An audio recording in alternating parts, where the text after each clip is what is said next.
In the aftermath of several resignations in the People's Labour Party, the PLP, what is the future of the party and how can it rebuild following the election loss of 2022?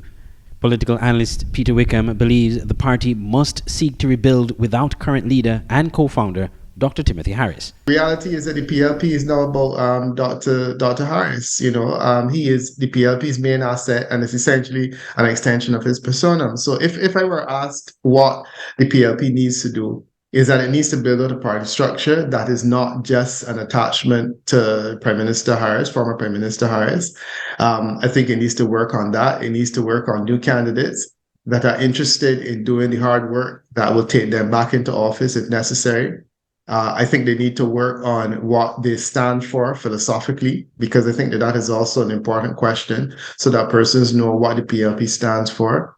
I think that they need to introduce themselves to petitions and divisions, to a less extent. I think that they need to move around and people need to understand that the PLP has some level of institutional structure, and that's something that is a tour that they will need to be able to do in due course. So those are some of the things that the PLP needs to do. Regarding the resignations, Mr. Wickham said this was surprising to him.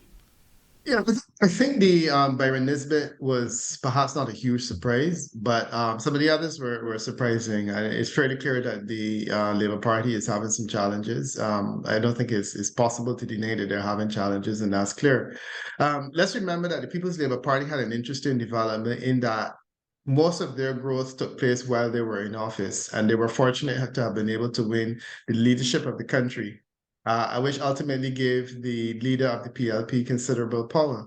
He would have co-opted people like Byron Nisbet, who came into politics as a minister. Her first entry into politics was in the role of a senator and a minister. She essentially walked in to a position of considerable power.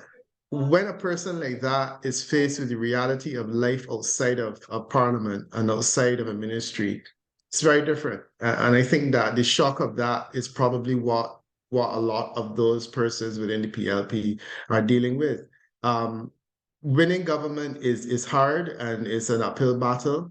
And the reality is that most of the persons who were part of that PLP structure never had to work in those vineyards for many years to be able to build support and so on, because they were able to develop from within. Now that they are faced with the reality of having to do the grunt work that persons in PALM and the Labour Party would have done over the years.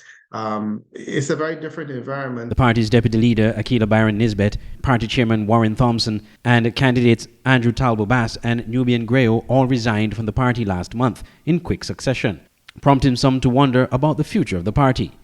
The PLP in a statement promised to hold its annual convention in June and said the national executive is in high spirits and is quite optimistic that it will fulfill the mandate of the party to rebuild stronger and better. Audrey Huey, SKN Newsline.